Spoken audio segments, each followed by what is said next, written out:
What is up, Dr. Jim? You're a legend in the space. I'm so excited for this podcast. I've been looking forward to it for a long time. So welcome to the show. Thanks for having me, Nate. Appreciate Yeah. being So invited on. yeah, absolutely. Anytime. Come back whenever. I don't even know this interview is going to go. And I'm already like, let's do another one. Yeah. You got 4 hours. Let's go. So you've been doing this for a minute. You earned a PhD in exercise physiology. You've been doing research at Yale. You've had multiple best-selling fitness books. But for anyone who's not familiar with you and the JYM Gym brand of supplements, just can you give us a little bit of background, who you are, what you're about? Yeah. My name is Dr. Jim Stoppani. I was a competitive bodybuilder, mainly in my teenage years, early 20s. I stopped competing around 24. Did an undergrad, a master's, studied nutrition, biomechanics, biochemistry, physiology. I got a PhD in exercise physiology, specializing in biochemistry of exercise. Did a postdoc at Yale School of Medicine, so Department of Cellular Molecular Physiology, where my main focus was how exercise and nutrition alter your genes. And I'm not talking about genes that give you blue eyes or how tall you are, but we're talking about phenotype, not genotype. So the genes that control for proteins that literally do everything in the body. So anytime you pick up a weight, anytime you ingest a food or a supplement, the first thing that happens is it triggers a change in your genes. And so that was the main area of research that I looked at because, even though I'm very applied, on the outside, what's happening with results, it really happens at the cellular level, everything that we're talking about. So I like to have a full understanding of all that. And then I went on to be the senior science editor for Muscle and Fitness and Flex magazines. For those who remember the age where you had to pick up a print copy of a book or a magazine to learn about how to bench press, you couldn't just YouTube it or get it in your morning social media. You actually had to go out and search for the topic and get it. So I was a senior science editor there for over 10 years when magazines were actually a thing. And then that sort of catapulted me into, an expert in strength training before there were influencers. I was doing this in print and magazine and books, encyclopedia of muscle and strength. And then YouTube came along and I saw that as a great way to teach somebody. I give the analogy of trying to teach somebody how to tie your shoe. Can you imagine if you could only teach somebody with still photos and text how to tie your shoe, or if you could do it in a video? So as soon as I saw YouTube, I understood the gravity of it and what that could mean for teaching people how to bench press or do a curl. And so I gravitated towards that right away, which built a big following. And then people were asking me, because I became this sort of supplement guru, telling people how to formulate their own pre-workouts and post-workouts and protein. People were asking me, can you just come out with your own supplement line? And I'm not a businessman, so that was never my intent. But there are so many people asking me for my own formulas to just make them and put them on a shelf. And so I decided to basically do just that and started Gym Supplement Science, my supplement line, in 2013. And, here I am today. Dang. Okay. So you got it all. Like you got the PhD in like cellular molecular biology. You got the bodybuilding career. So you know both like the ins and outs of the gym as well as the ins and outs of the actual human body. And I think that's important as a strength training expert in today's world, giving that advice. I think it's very important to be able to understand both worlds, because one of the things I say is like, there's a lot of hardcore science, and I was a hardcore scientist in the bench doing polymerase chain reactions to look at gene. But the thing I say is I caution against listening to these lab coat sort of scientists who have never worked to get an extra half inch on their biceps or lose an extra pound. That sure, they can give advice on what's happening in the science and being published, but they can't really give real applicable advice because they don't really understand the mentality of the person that they're trying to help. And so I think it's very important to have both the understanding of what's going on in the lab, what's going on in the gym, because neither one is without flaws. You know, everybody kind of looks at research on this, they put it up on this pedestal, and a study comes out and they say, oh, you see, pre-exhaust doesn't work. And yet I go and I look at the study and I go, the study's flawed. They actually proved that pre-exhaust works. They just didn't know what pre-exhaust was. So in their minds, they disproved their concept of pre-exhaust, but they don't understand the concept of pre-exhaust, and that's the problem. And so you see that a lot. And then on the bro side, you've got the bro, you know, science guys going, oh, well, you know, peak contraction is the most important thing. And yet the research today is now showing that the initiation of the muscle, that very first part of the range of motion, may be the most critical, not the end, the peak contraction. And so it's important to really understand both sides, the molecular aspect, but then the very surface level, did your biceps grow or not? And so, you know, I think that's one of the differences, that what differentiates me in this space is that I'm just as interested as that 16-year-old kid in getting another quarter inch on my biceps. And I'm looking at every study and every concept in the gym to achieve that. You need to get a new shirt done for you though. If you put another quarter inch on those biceps, dangerous. Dr. Jim. Okay. So like, I think that like what you're saying obviously has a lot of merit. Like you can know all the studies, you can know all the research and stuff like that, but until you've done a 20 rep front squat or something like that, you're not going to understand what it's like to actually go through that process. So yes. Like looking back at like kind of what, I don't want to say gym bros, but like bodybuilders and people have known through the 70s, the 80s and the 90s. And that's like, what are things that like that were kind of disproven or disbelieved in pop culture are now coming to the forefront and being like, oh, like they had it right all along. What are some of those things that you're seeing now, like research finally catching up to? I think the one that I think most people will relate to is the half reps in the bottom part, the long length partials is what the science papers are calling it, long length partials. And that's basically when you see like Jay Cutler or Ronnie Coleman doing a bench press, they bring it down all the way to the chest, right? The bar comes all the way down, but they only go up about halfway and back down. Different from the guy you see in the gym who starts with the arms extended and only comes down halfway and back up, right? That's ego lifting. What they're doing is not ego lifting, okay? It's doing two things. It's focusing on the stretch and it's staying in the range of motion for that exercise for the muscle group they're targeting. So a lot of scientists, exercise scientists, will see Jay Cutler do a bench press or Ronnie Coleman and be questioned, well, why does he bench press like that? Their answer is, he's wrong. Jay Cutler's wrong. And I'm like, Jay Cutler's wrong because of how he looks. No one has built a chest, maybe Arnold, okay? And Arnold does the same. Arnold trains this way too, if you watch. He uses, especially on flies, he gets that stretch. And so you're telling me that they're wrong. And the reason that they're saying they're wrong is because as an exercise scientist, you learn things like full range of motion, right? So on a bench press, what does a bench press look like? Go to the National Strength and Conditioning Association's website, and they have all the exercises in video format that you can see. Go to the bench press, it comes down to the chest, and it goes all the way to full arm extension.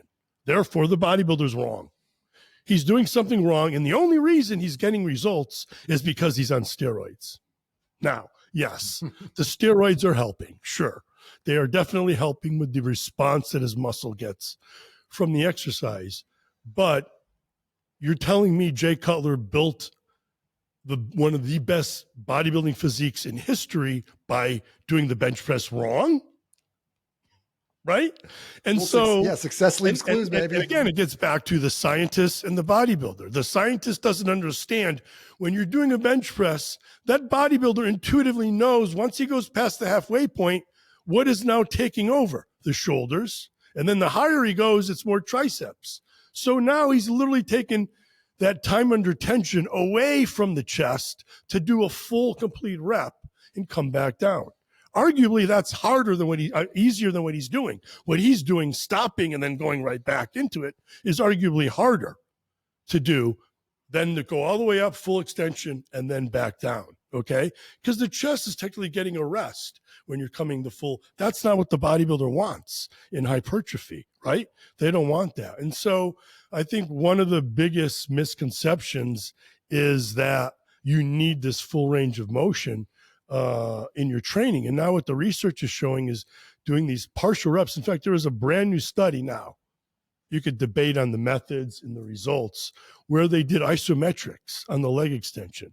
And they trained and these were trained individuals, fairly like guys, literally not like, your typical college dude. Oh yeah, I've been working out.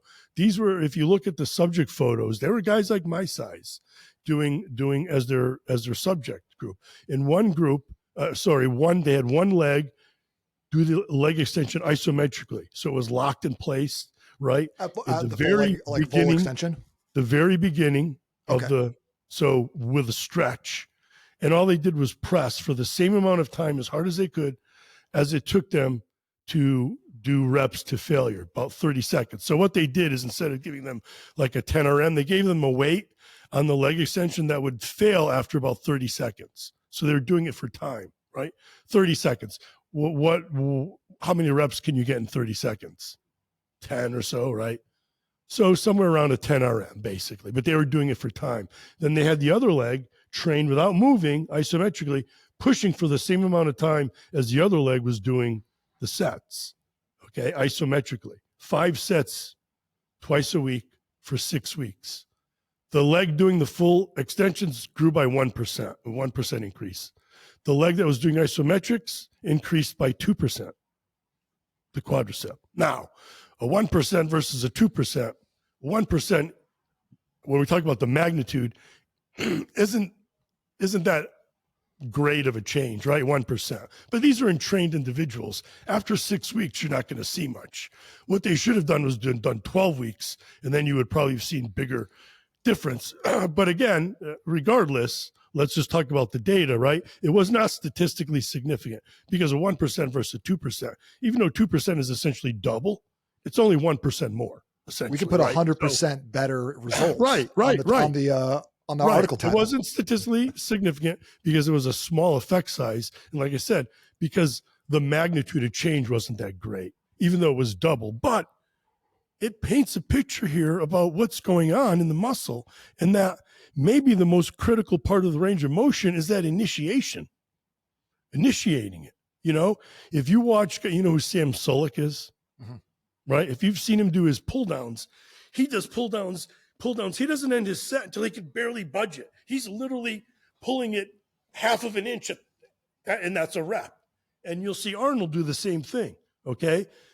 Instead of going, oh, I can only bring it down here, now my set's over. They keep going and going and going because intuitively to them, that initiating that part of the rep is the most important for hypertrophy. Hypothetically, okay, we still don't know. We don't know anything about muscle growth, That's but there's so funny things to hear from someone with a PhD in exercise physiology. I love that. But there's things that we're seeing that, it's like muscle protein synthesis, right? That's how muscle basically builds muscle, right? Yet we have what we call microRNAs that come along as soon as you've synthesized all the protein and destroy it. Why? Why would you build something to have something come along a microsecond later and just destroy it all? These are the things we don't know, So there's a lot of concepts we understand about muscle growth, but we don't really know anything yet. So next time you're on TikTok and you see some 22-year-old influencer talking about all the things we know about muscle building, you can reflect back on this conversation and be like, someone with a PhD in molecular cellular. Have you seen? The problem with the 20-year-olds is they simplify everything, which is great. That's my one of the things that people tell me that they appreciate about my information is that even though I am a molecular physiologist, I simplify my message for them, right? But I'm saying these guys simplify it too much. For example, there's new research showing that high reps, so like 25, 20, 25, 30, right? Takes longer to recover from between sets and between workouts than heavyweight and low reps, like 6 to 8, right? So what the young guys are saying is, well, then all you need, the 6 to 8 is better because you recover faster. And now you can train more frequently, and that's going to lead to more muscle growth. And I'm like, no, wait a minute. You're saying you're going to stick with just 6 to 8 reps indefinitely? Like, that's your, and that's what's going to grow. And you'll see there's a camp of people out there saying all you need are 6 to 8 reps. That's the best rep range. You stay heavy.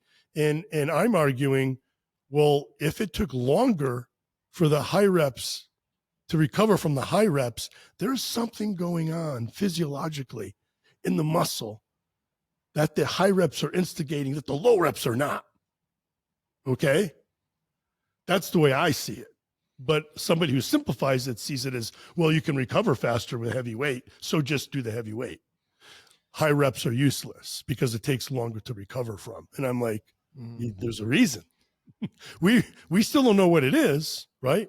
We don't know what it is, but there's a reason. Something else is happening. And one of the things that high reps does, and I'm not saying this is the answer, is what we call angiogenesis, which is the production of more capillaries. And the capillaries are your finest blood vessels that feed the muscle fibers. And that's where the oxygen leaves and enters the muscle and nutrients in those capillaries. So the more capillaries you can build in a muscle, right?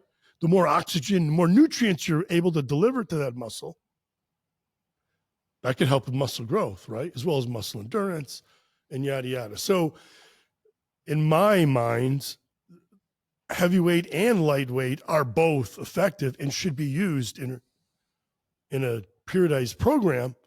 But a lot of these guys are simplifying it too much and going, well, that means you just need 6 to 8 reps.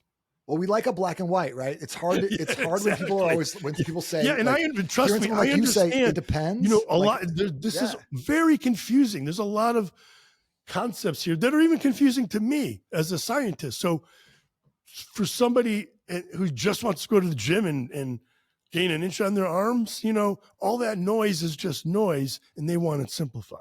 So I understand that. However, unfortunately, you can't.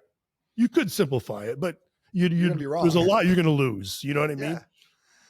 Yeah, that's a great point. And so I feel like, even just thinking about the nuance of all these things, like throwing out the baby out with the bathwater, or just, or like, when the next study comes along, it's like eggs are bad for you. You're like, yes. Well, maybe they are, but like, right. Are we gonna really just like completely switch our belief system and be like, oh, carbs are great for muscle building. Oh, we don't need carbs at all. Like we love to gravitate between those, like the two extremes. And, when I was at Muscle and Fitness, I treated the magazine as a manual, not as if you looked at if you picked up what is it, Men's Health, remember that one? That was one of the biggest.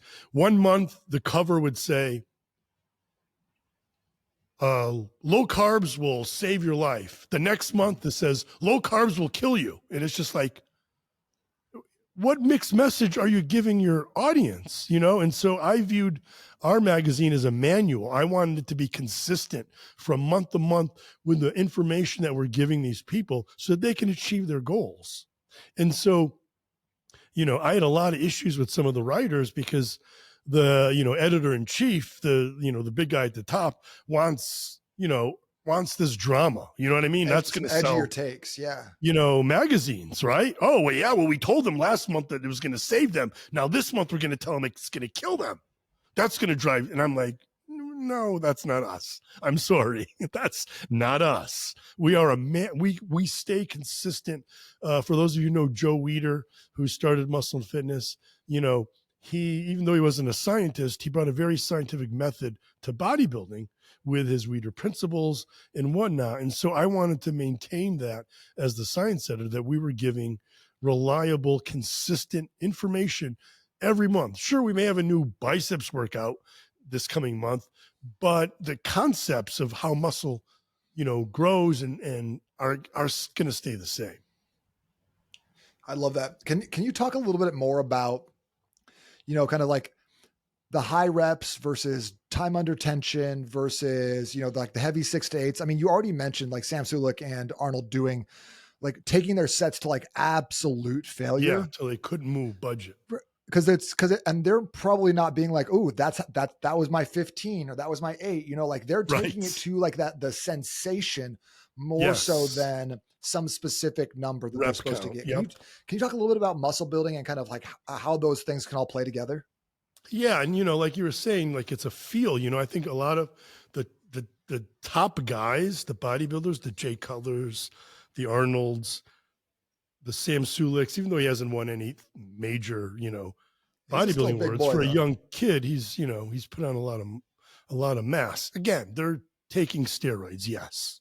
You can't deny the fact that they're taking steroids, but there's a lot of guys taking steroids. That's a fact.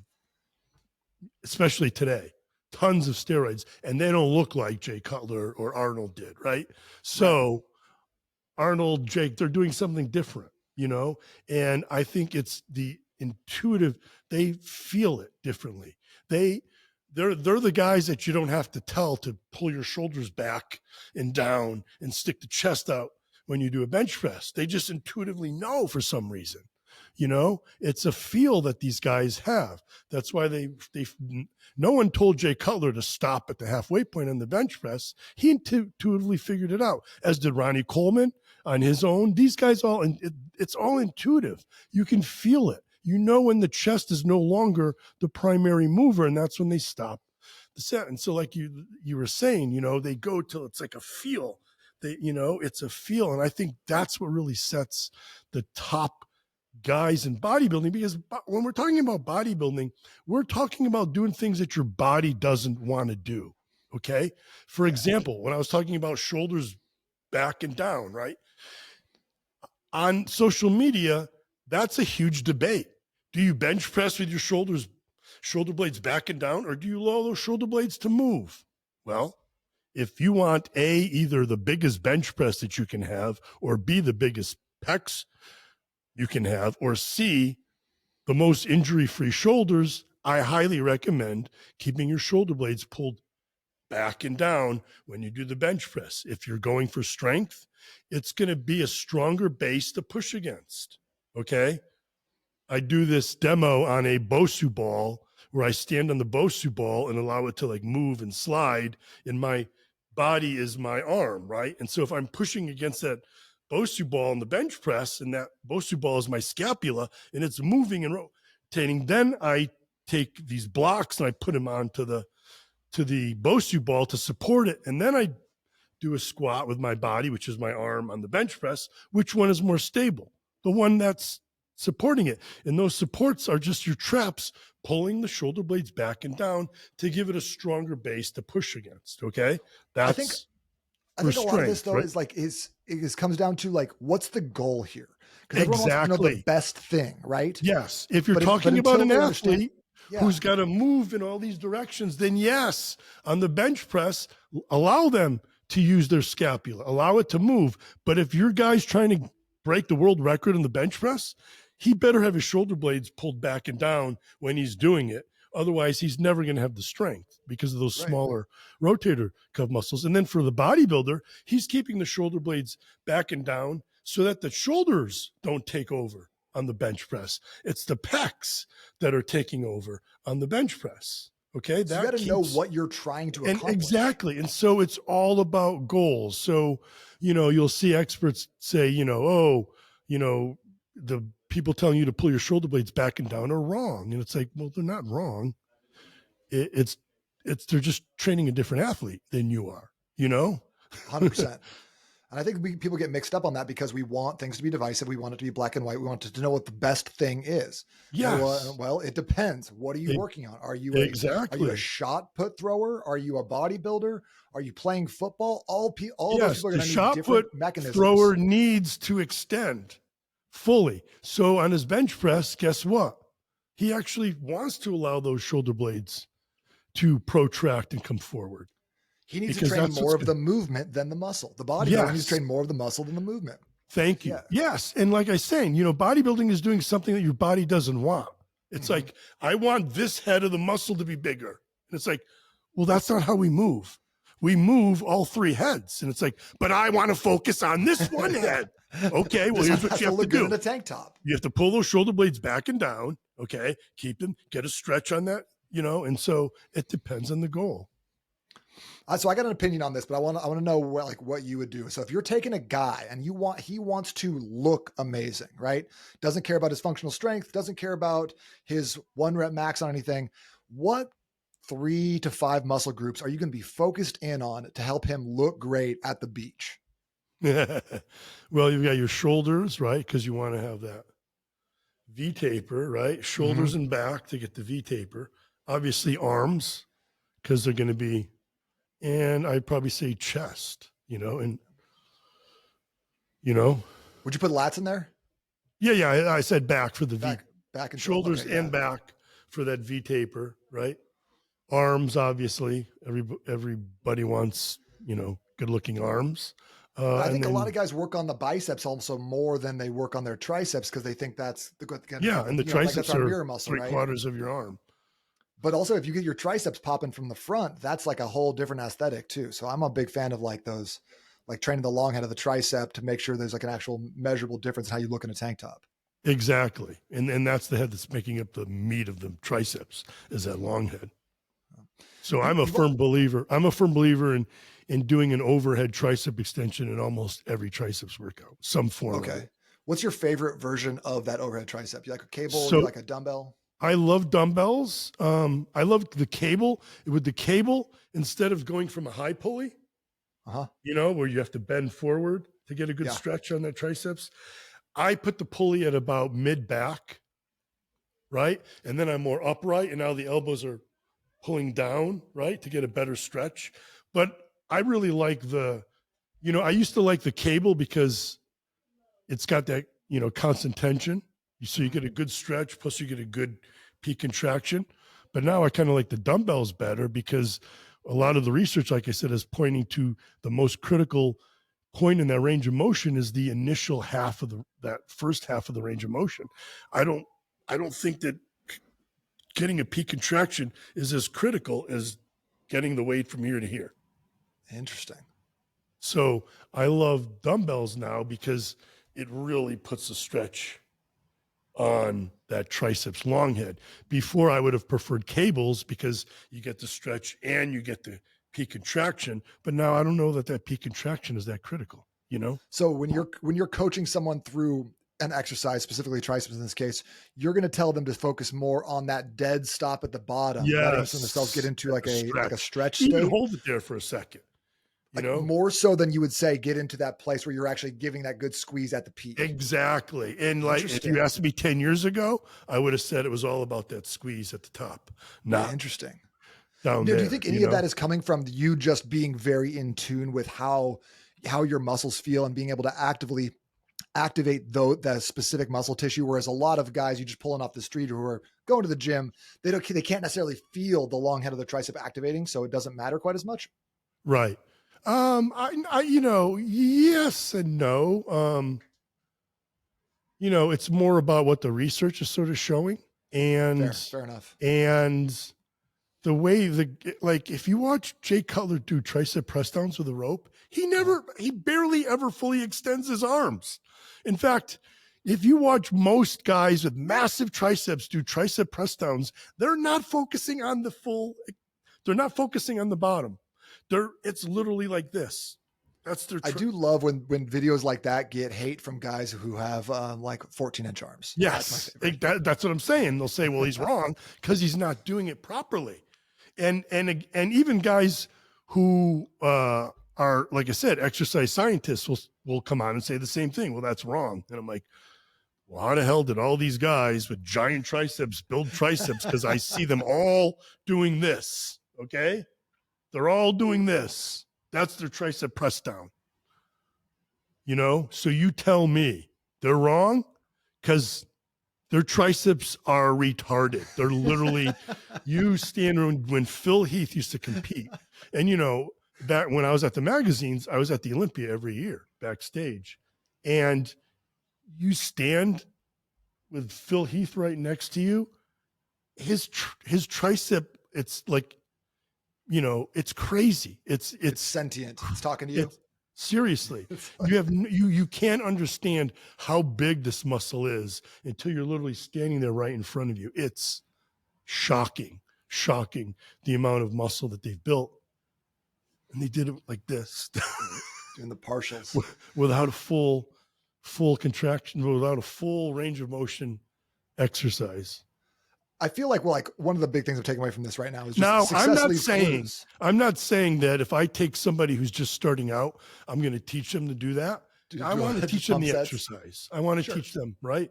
First, learn the exercise, the bench press, do the full range of motion bench press. Then once you understand the exercise, then we can start talking about the nuances of what's your goal. Is you want to build a bigger chest? Okay. Let's talk about your range of motion on the reps now. But this isn't something I just take somebody and go, well, this is how you're going to bench press. Day one. First, I teach them how to do the exercise, 100%. So when you are talking about someone who's like either brand new to this, doesn't necessarily have the passion for bodybuilding, or maybe someone who's like been in the gym for their whole life, but now got kids, a job, work, sports, all this stuff taking up their time. Like, what are we talking about in terms of like a minimum effective dose, both in what you've seen in the research and also what you've seen from a practical standpoint, actually being in the gym? Minimal dose from getting results?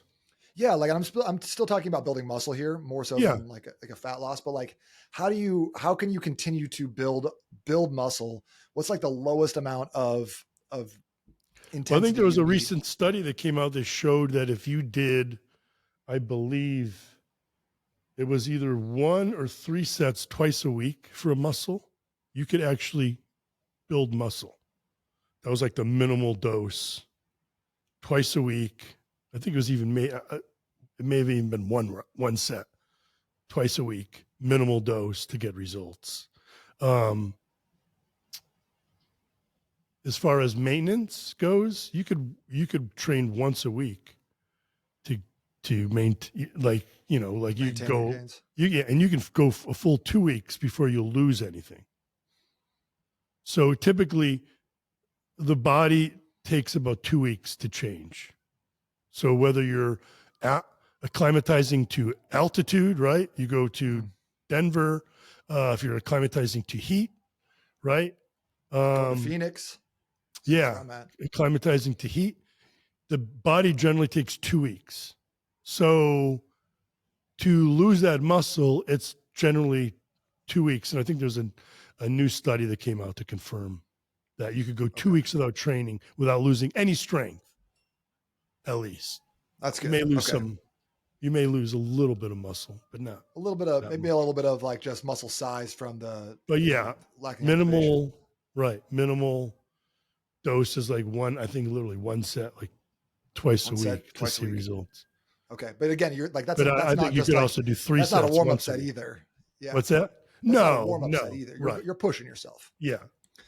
So talk to me a little bit about I think this is one of like my least favorite things in fitness, which is the 3x10 set scheme, rep scheme. Where is that going to be beneficial for us? And is there any point to, let's say you can do 10 rep max on your bench press for 100 with 135 pounds or whatever. Is there any benefit to doing 3 sets of the same rep and the same weight? Is there any benefit to doing 3 sets of the same weight for the same rep? Well, you're not going to be able to get the same rep range each time. If you're taking it to failure, for sure. Yeah, if you're taking close to failure. But if we're doing something like, let's talk about 5x5s, right? Where 5x5s, you don't go to failure, right? Right. You're doing 5 sets of 5 reps. And the goal is you have to complete all 5 reps on all 5 sets. So you're not using a 5RM, right? Or you'd be able to get 1 set of 5, right? You have to get all 5 sets, right? And so you're probably picking like a 7 or 8 RM, right? Right. So that you can do 5. Like the first set, you stop. It's easy. You don't go to even close to failure in the first set. Second set, probably same thing. Still a bit easy. By the third set, you're starting to get close to muscle failure on the 5th. 4th one, you may be right around, very close. And then the last one, right? That has shown remarkable improvements in muscle strength over time, because then once you can do all 5 reps on all 5 sets with that weight, you then increase the weight. And now your goal is to complete 5 sets of 5 reps with that new weight. Very effective for strength gain. So is doing multiple sets with the same amount of weight beneficial? Yes, for sure. Okay. It's a beneficial for dose strength, it right? But there's some research now saying that one set may be more beneficial for strength, doing just one set than going up to 3 or going up to 5. So, but again, it's one study. And the thing that I want to remind people about with studies is, how do I put this? You can't, like, a person isn't like, you take me and you put me on a certain workout, right? Let's say it's pre-exhaust, or let's say it's supersets, right? And my results, I didn't really see much results with the supersets. So I'm a non-responder. But what was I doing prior to that superset workout, right? If I was training kind of with supersets prior, I'm probably not going to see great results continuing with supersets for that study.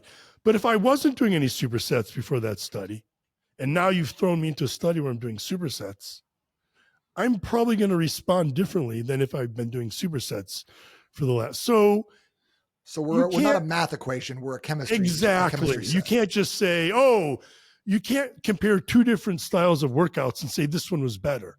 It's like, well, where was that person in their training? Because where's that person in their life and their stress? Yes. Yeah. There's so many variables, right? But I'm trying to simplify it with just like, what was his training like prior? Because you're going to, your return on your investment in training goes only so long. That's why periodization is so effective, right?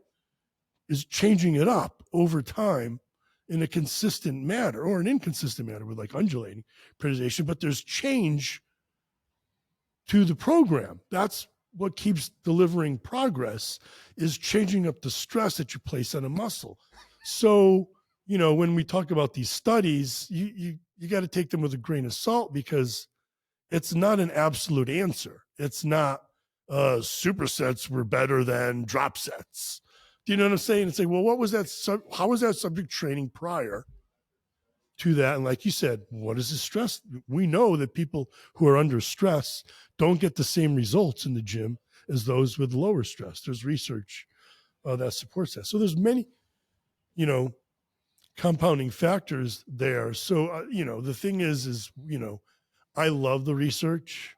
It certainly points us in the right directions. But as I was saying before, it's not, as a scientist who knows the flaws of research, you can bias a study before you even start the study. It's very easy to do. So if you do it like I wrote my research papers in high school, you start with the hypothesis and you cherry pick the research. Yeah, it's easy.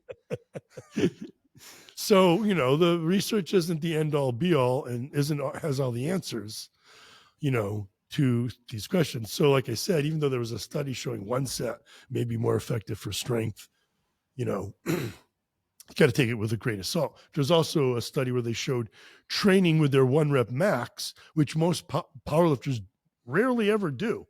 A lot of people think powerlifters just go in and try to bench their 1 rep max.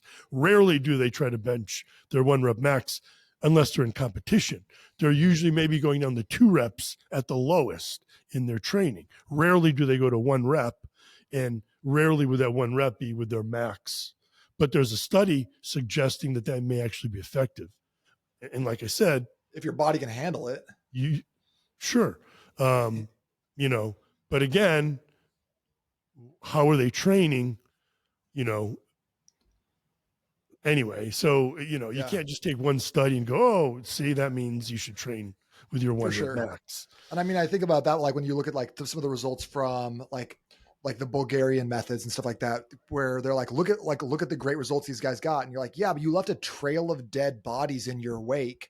Like you had 10% of the compliance of people who actually finishing the program because everyone else's knees exploded. Yeah. Like Smolov, that's what we got to do. You're like, yeah, but but most of us can't handle that because we have jobs. So, but like, can you talk a little bit more about, we talked about periodization and changing stuff up. I think a lot of people have questions about this, like the muscle confusion comes up on Instagram all the time. And people are like, if you just trick your muscles, that's when they're going to grow. How long should you be running a specific program or doing the same exercise?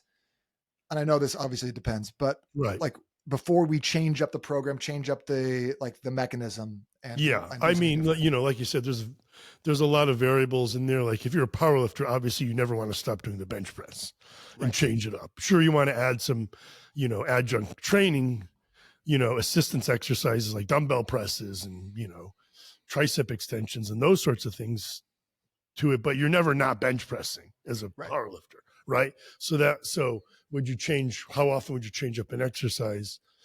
Some exercises you never, change. Rarely do any of my programs not include a squat. It's, you know what I mean? Or, Sure. Are you or a switching bench. from like a back squat to a front squat to a hack squat Yeah, though? exactly. Yes. So you keep a movement pattern, but you'll Yes. manipulate the But again, loading.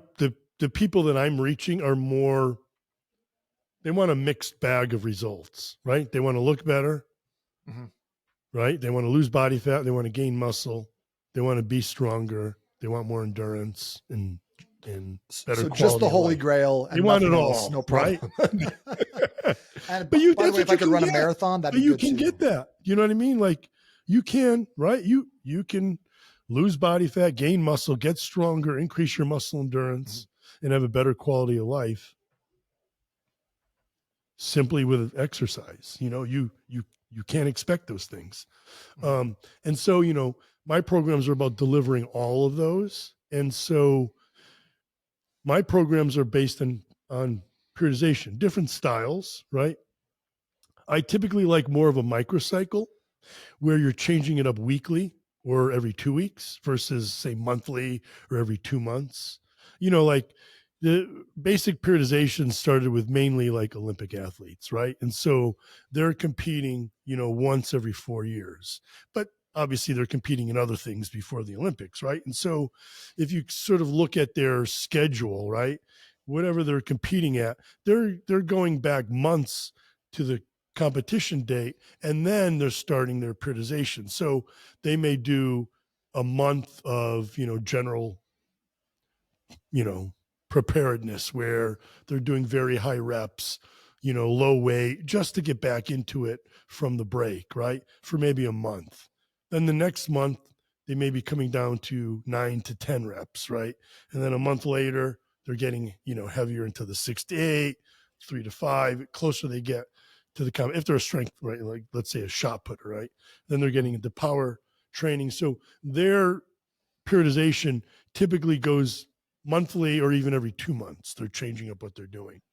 Whereas with my programs, I'm changing it up every week, right? So one of my probably most well-known programs is Shortcut to Size, which is a, hypertrophy program, and it's 12 weeks long, right? And it's based on 3 4-week cycles. Week 1 is basically 12 to 15 reps. Week 2 is 9 to 11, right? So you increase the weight in week 2. Week 3, you're down to 6 to 8. And then week 4, you're down to 3 to 5 reps per set. Then Same exercises though? I've yes. never done it. Okay. Yep. And then in week 5, you're back at 12 to 15. Same exercises. But now, likely, you're stronger than you were in week 1 on 12 to 15, right? Mhm. And so you repeat that, and then at week, what is the last 4 weeks, right? Then you're back again to 12, even stronger than you were the very first week you're doing 12 to But 15. same exercises for 12 weeks. Yeah, same exercise for 12 weeks. Okay. But you're changing up those rep ranges, Mhm. right? And the reason why is because we're talking about increasing strength as well as hypertrophy, right? For sure. And so the only way to increase strength on an exercise is to keep doing it. Well, that's what I was super curious about because I think a lot of people will go they'll do a bench press and then they'll do a shoulder press and then they'll do in order to get the muscle confusion, not necessarily hammering out the same exercise for months at a time until they've taken and extracted all of the possible gains, both from a neurological and a physiological perspective. So No real question there. I was curious Yeah. your take. Yeah. I mean, most people don't have a plan is the problem. That's a I good think, point. most people literally, they go in and they kind of have a general, like it's a chest day. Okay, I'll go and I'll start with the bench press. Then based on what's available, I'll be like, oh, the incline bench is available. I guess I'll go do incline. You know what I mean? And so they really don't have, a well outlined plan. And so I think that, the first mistake I think people are making is not having something that's planned and progressive. For you sure. know That's step one. yes Yeah. is getting that, planning on what exercises you're doing, right? And what's the progression? Are you going to increase weight? Are you going to increase reps? Are you going to increase time? Are you going to lessen your rest periods? How are you progressing that over time that a lot of people don't think about because they just go in and do 3 sets of 10, like you said. The bane of my existence. I get stressed out when I see that written down somewhere. Dr. Jim, this has been super fun. I got a couple more questions for you real quick before we wrap up today, but just give me your hot takes real quick. What is the most important supplement in your opinion Most for someone important who's trying to gain supplement? size and strength? Yeah. I'd say creatine. I mean, creatine for so many reasons. I've been a firm believer in the benefits of creatine, not just for muscle and strength, but for brain, brain function and health. As the Loving seeing research the has new shown. research coming out about that for like dementia and Yes. Alzheimer's as well. Yep. Yes. And particularly for younger athletes, I get this question a lot. Is it safe for younger athletes?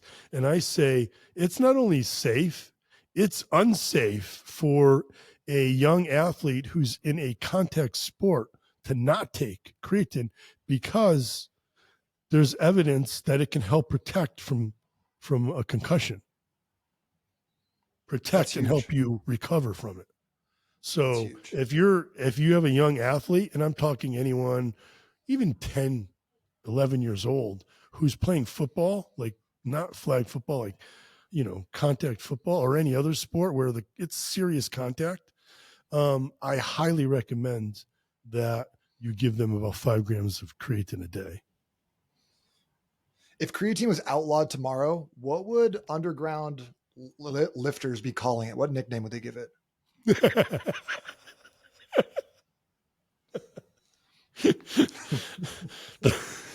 That's a good question. Well, Hot take.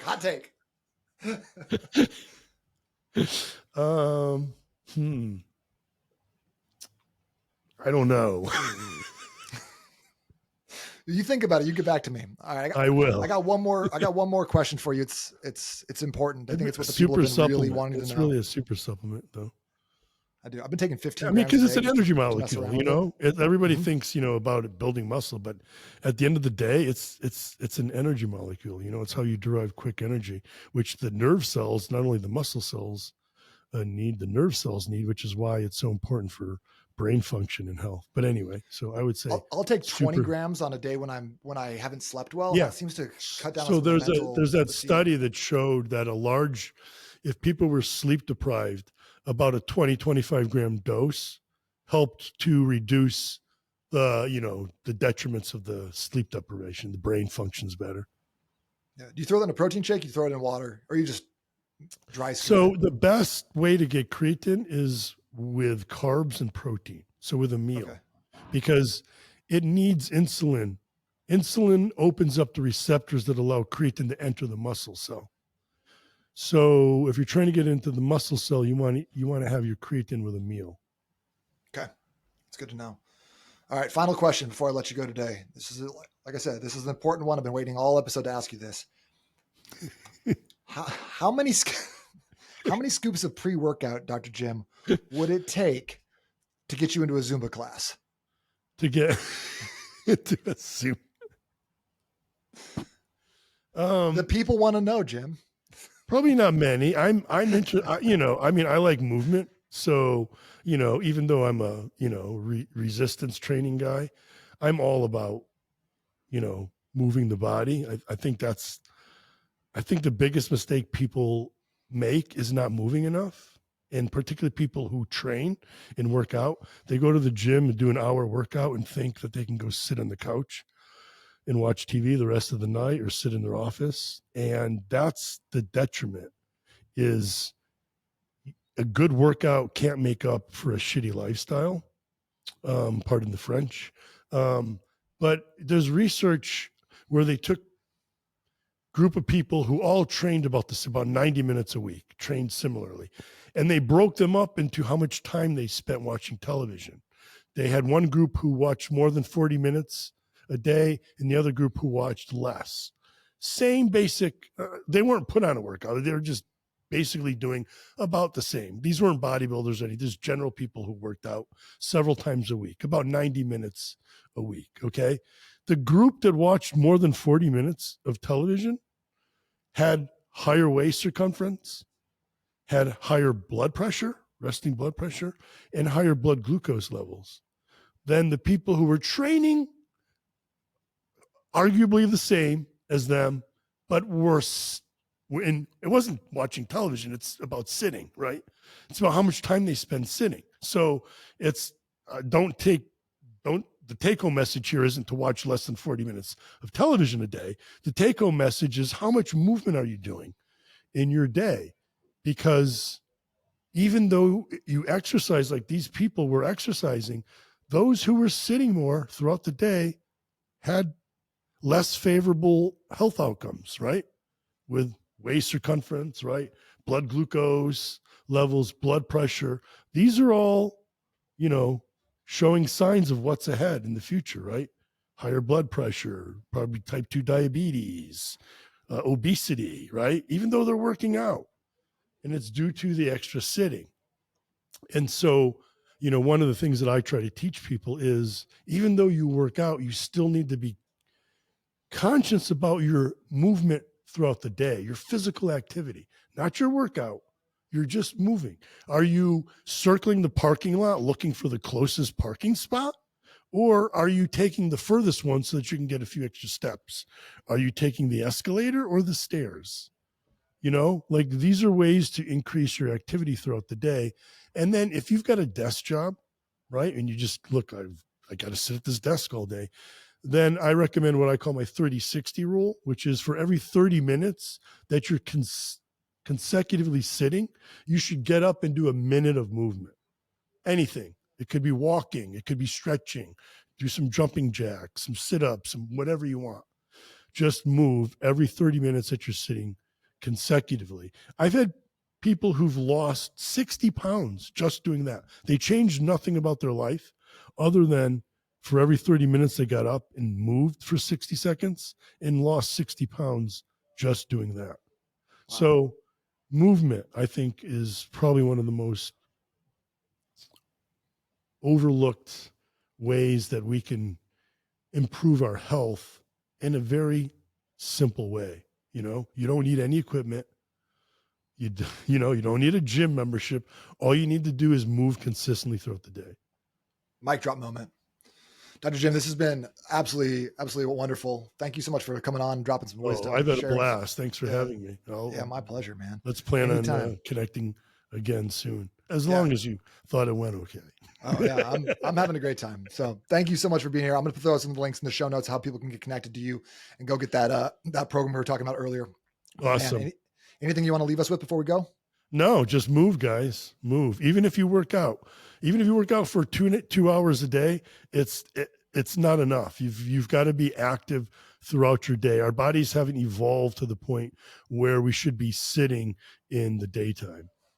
And you heard that from a doctor in exercise physiology and a cellular research biologist. So you can take that one right to the bank. Thank you so much for being here. This is a blast. Oh, thanks, Nate.